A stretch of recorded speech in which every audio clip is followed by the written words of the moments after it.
at the ground. 211 for 5 at the close. A splendid partnership between Evan Gray, who was 14 and played very, very sensibly out there, and Richard Hadley, 53 not out.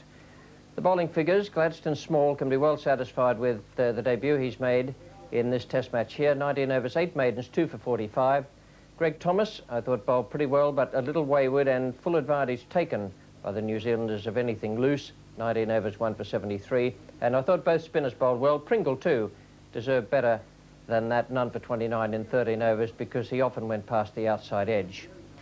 The position at the close of play in the second day of this Cornhill Test match, New Zealand 45 runs behind. They have 5 wickets in hand, and that is a better position than they would ever have thought they could be in after that run out of the skipper, Jeremy Kane. But Greg Thomas bowled the first over from the pavilion end, and there was no wicket down there.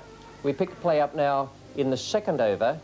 Gladstone Small has just taken the second new ball, and he's bowling to Hadley.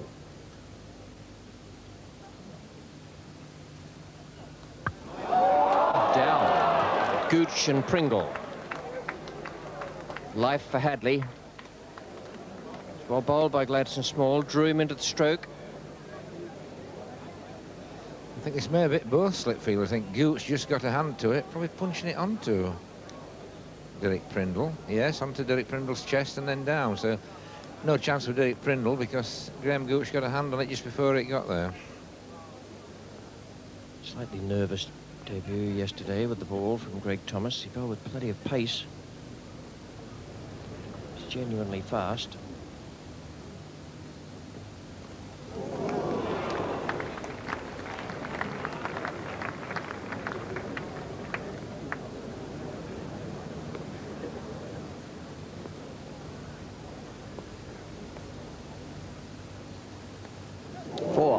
Only just out of Bruce French's reach, but far enough. What an eventful over. We've had 2 overs with the second new ball now. Yes, only just evading Bruce French. Even if you had a man in catching, you probably wouldn't have had him as fine as that. So he'd have probably got away with it anyway. Here's Gladstone Small.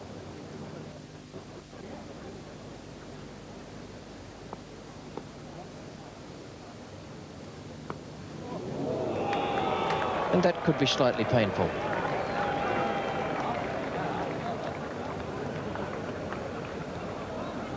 Sometimes you can use the phrase a reassuring thump, but that's just a rather nasty, noisy, painful thump.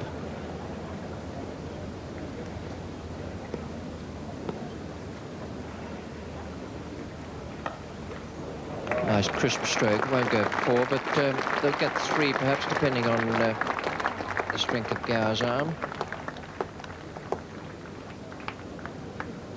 Now for Richard Hadley. Gatting has come out of the slips. He has a very square gully. 2 men on the offside saving the single or the 4. And there it is, providing you're straight enough. A lovely shot. Beautifully timed and placed.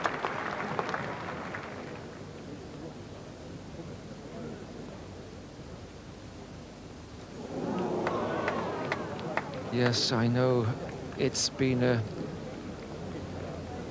difficult time for him because he's had them playing and missing outside the off stump once or twice, but still he needs the very faint nick there. Anything more than that would send the ball flying over slip and away to the boundary. Oh, brilliant. Absolutely sensational bit of fielding by David Gower.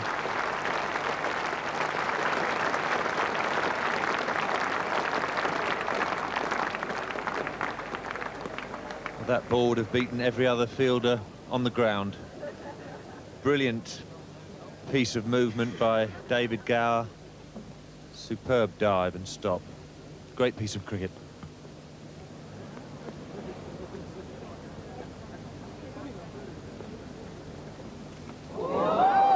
That's it, and Greg Thomas gets Richard Hadley. It's Graham Gooch, the man who dropped the catch earlier on, who this time safely pouches it. And so this fine innings has come to an end. Richard Hadley caught Gooch bowled Thomas. 68, it's 239 for 6. Richard Hadley caught in two minds here, didn't really go through with the shot, and in the end just guided the ball to second slip. Good catch by Gooch. Just steered there, and then Gooch has to time the jump perfectly. Yeah, if he jumped a bit sooner than that, and he might have been on the way down when the ball passed. So that brings to the wicket John Bracewell.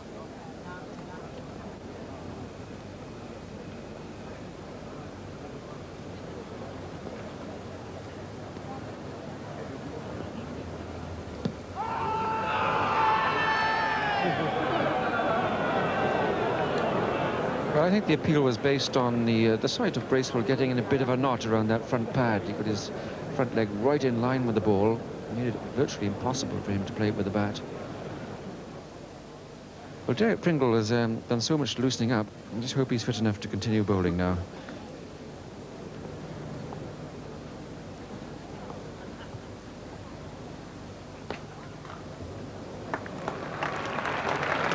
Comes the 250 with that crisp stroke straight down the ground.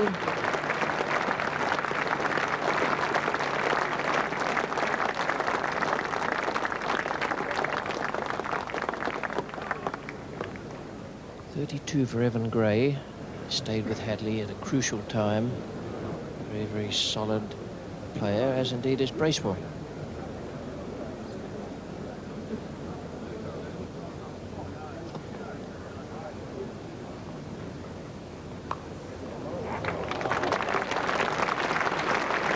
Third man. Well, that was a fine shot.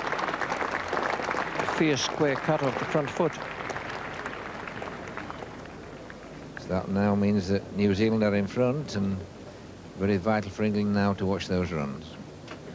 I should think New Zealand's spirits, if they're not actually soaring at the moment back home, at least they're starting to feel suitably confident. Here's Embury.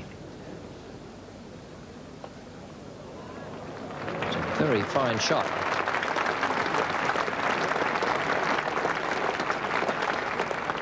John Bracewell.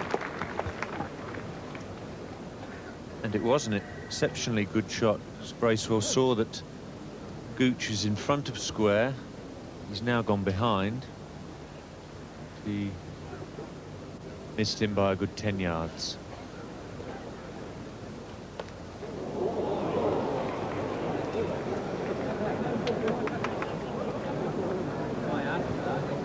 Looks very, very painful.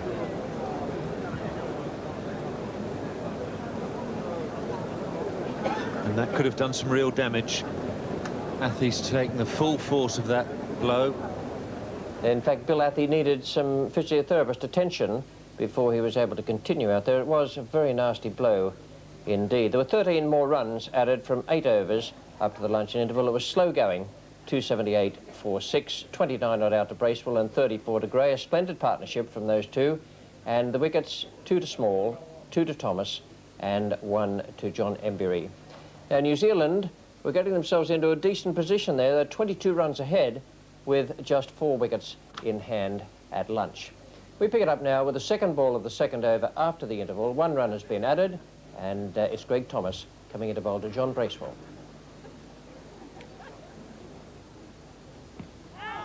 Good shout. Again, the front pad of John Bracewell coming into the line of the ball, and therefore he has to play right around the pad. Just needs an extra pace of Greg Thomas to beat the bat to the strike.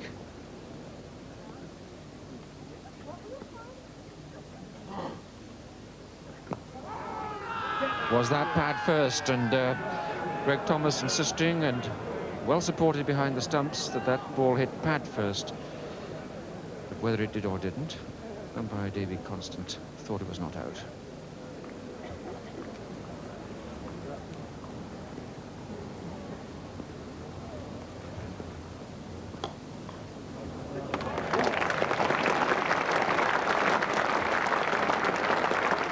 That was hit very cleanly indeed by John Bracewell. Gladstone Small still around the wicket to Evan Gray. Quick call. And very good feeling by Gower, but in fact it was Gray gone quickly. He was always likely to get there. But that brings up the 300 for New Zealand. Small now to bowl from the Ratcliffe Road end to John Bracewell. Oh, he's hit that magnificently. Like lightning, it goes away from the boundary. A deep backward square leg. Worth trying it out, but this man's in form. Got 100 not out against Northants recently.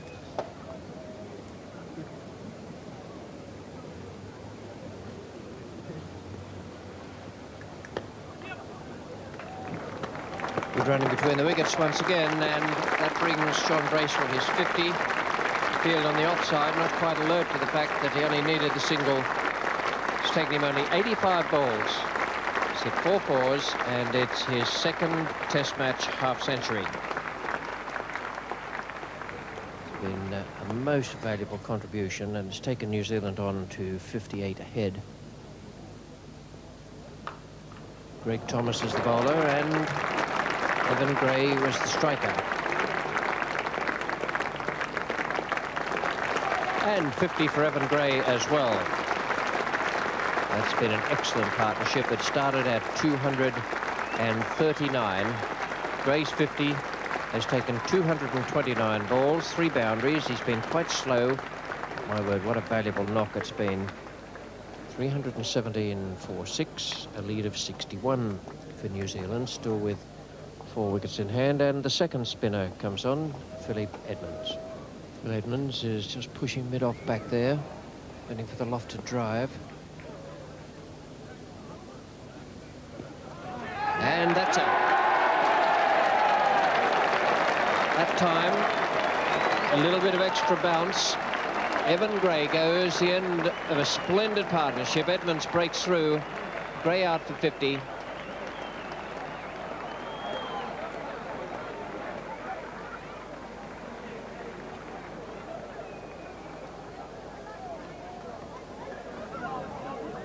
Bill Hadley takes the catch. Evan Gray has gone. Hadley bowled Edmonds for 50. 318 for 7 here at Trent Bridge. Now it's John Embury from the Ratcliffe Road end, from which end the noise is coming. That's got to be very close. That's rather a nasty action the umpire has. That's Ken Palmer, where starts pulling his hand out of his pocket. Oh, I reckon that must have been very, very close. Edmonds to Smith.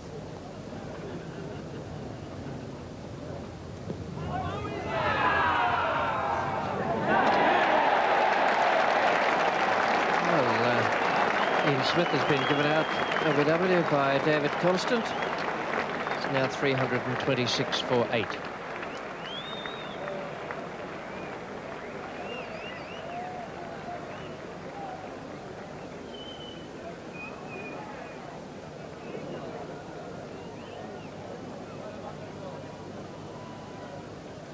Well, it certainly pitched and it did straighten. I suppose that there's been a few given not out during the match that have been similar, but that's certainly pitched on and it's certainly straightened. And in the umpire's opinion, it would have hit, and that's what matters. There we are. Bracewell's 57 not out. New batsman will be Derek Sterling. But Edmonds 2 for 30 off 23 overs and 11 maidens.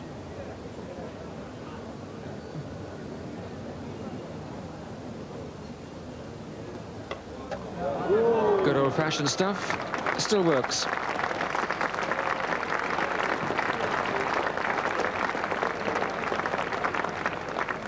But Edmonds just trying to give that one a little bit more air, but there are some batsmen who just can't resist that.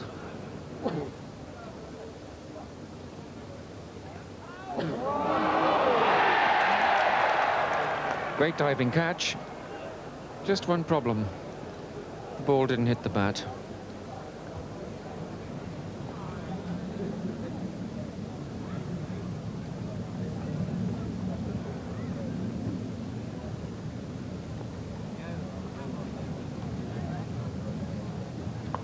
Oh dear, that really hurt. Now, where did that hit?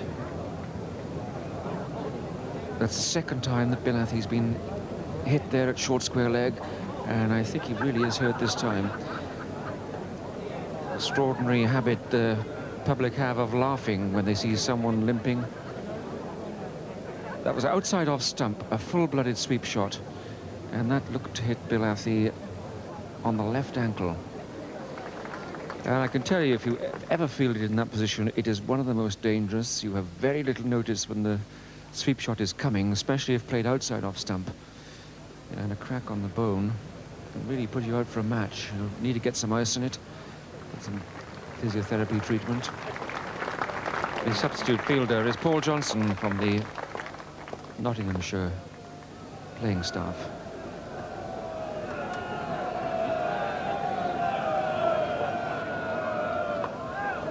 That's in the air.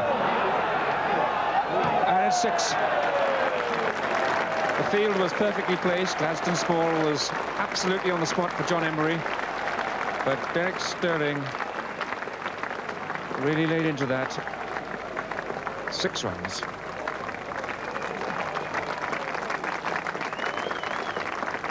Bill Athey back on the field, and it's very good to see that. Visibly limping away there, but he's had a tremendous crack on that left shin bone.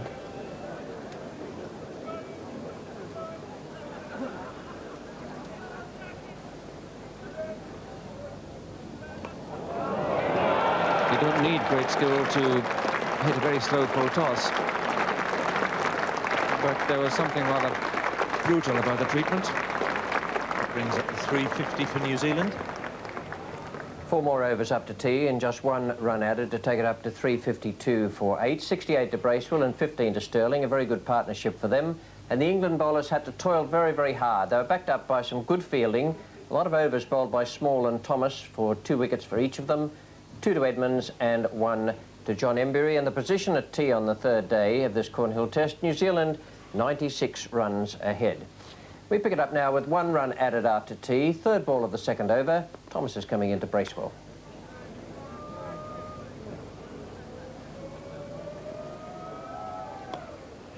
There's that one that Thomas spears away towards the batsman's pads.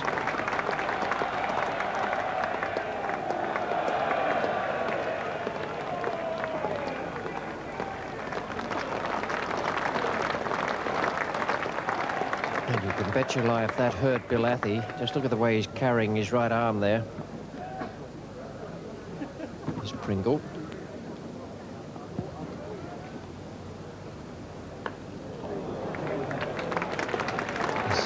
Old-fashioned oik.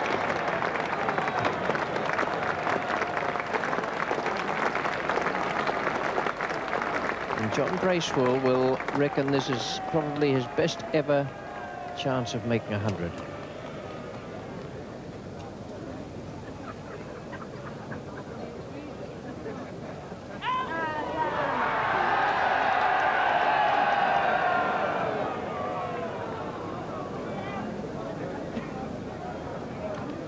Another good shout there by John Embury.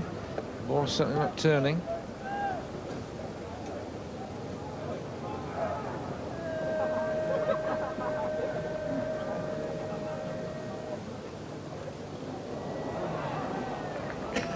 There's the chase for Thomas.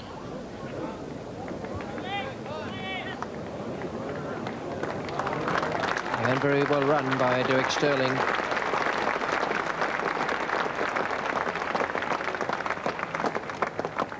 Highest score in a test match for John Bracewell.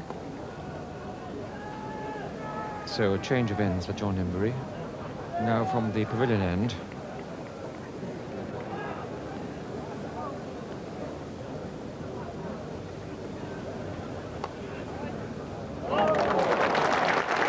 That's more sensational fielding by Bill Athey.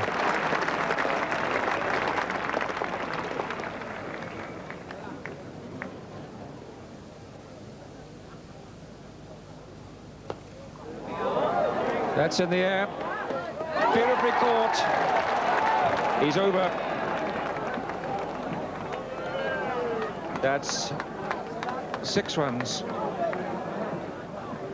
It was a big hit, going straight to Graham Gooch. He was perfectly placed, in line with the shot, but he had to keep that ball inside play. Well, he was sliding all the time. Gladstone Small. Oh, that was close.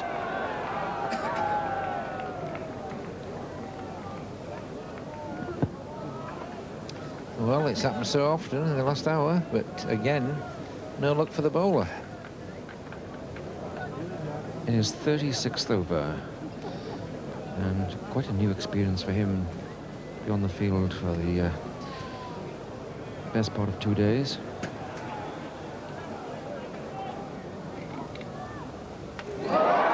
And a little bit of success too doesn't help. Goes a long way.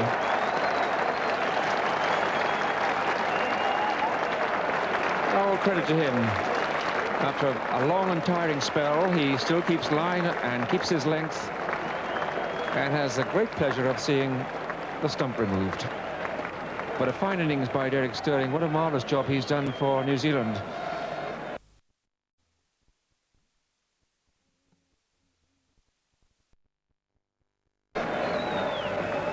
Yes, and a very good delivery again, coming back in there. The partnership was 65, which brings to the crease not only the number 11 batsman, Willie Watson, also brings to the crease John Bracewell's last hope of getting this maiden Test century.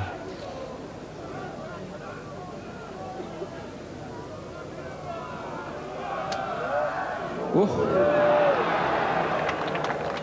Well, mercifully, that's the end of the over. Well bowled, Gladstone Small. So how can Bracewell get this next 4 runs, which would give him a maiden Test century?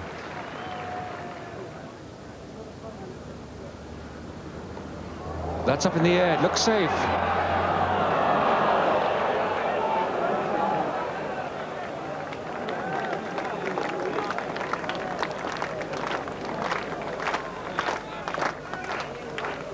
But now it's Small to Bracewell.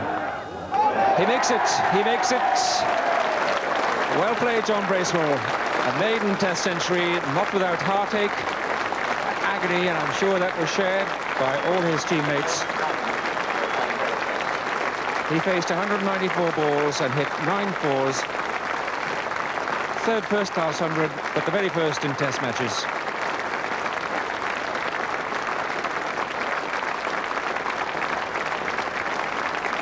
And warm congratulations from the England players, as well as his colleague in the middle, Willie Watson. John Bracewell allows himself the semblance of a smile. Embry's off, and Greg Thomas is back.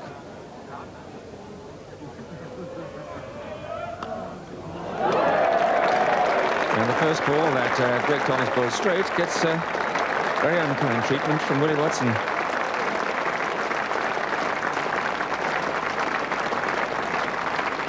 And the round of applause, the 400 comes up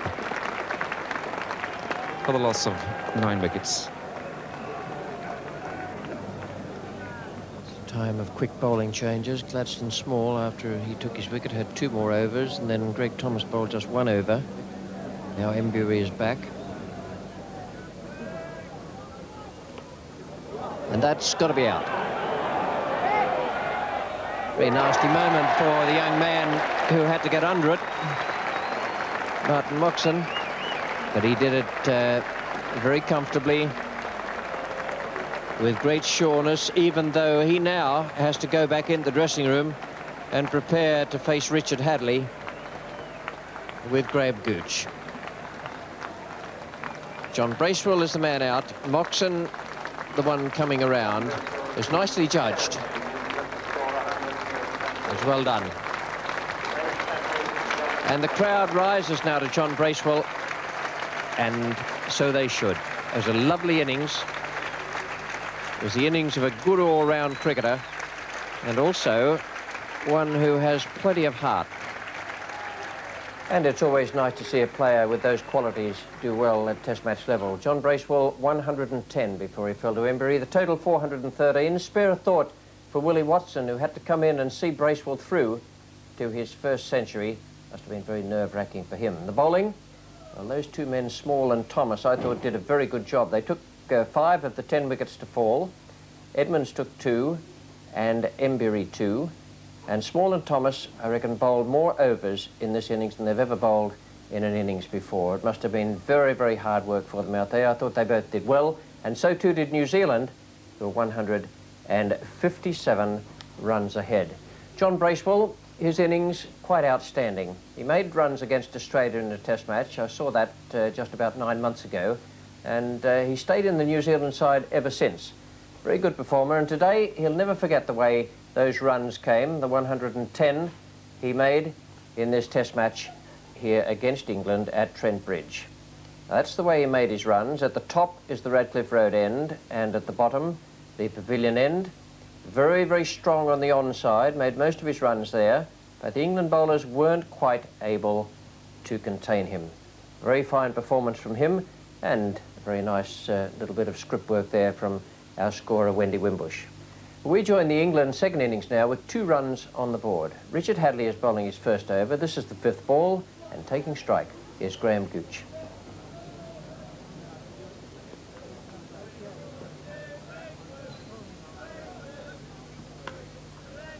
That's 4. Nice shot from Graham Gooch.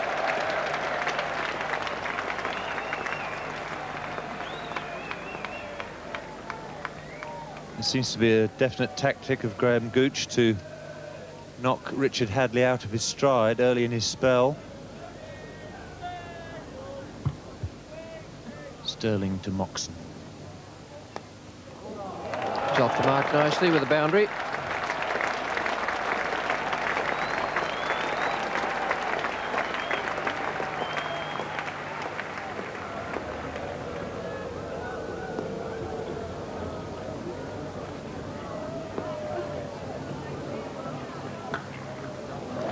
Lovely shot to 4.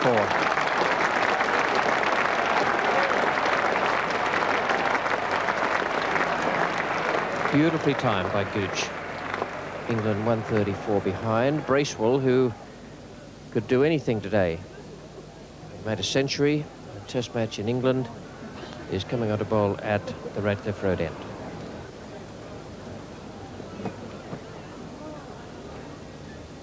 Oh, well. There we are. Gooch doesn't think so and doesn't like it either.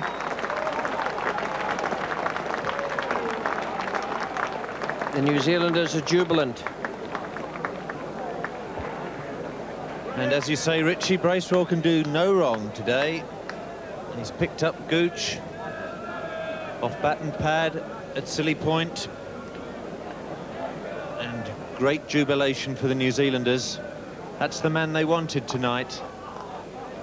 He certainly was the man they wanted, and it finished up at 31 for 1 after Martin Moxon had played a couple of pleasing strokes in the last over from Hadley. The bowling figures, in fact, looked rather strange. Hadley 4 overs for 24, and Bracewell 1 over 1. Day of this Cornhill Test match.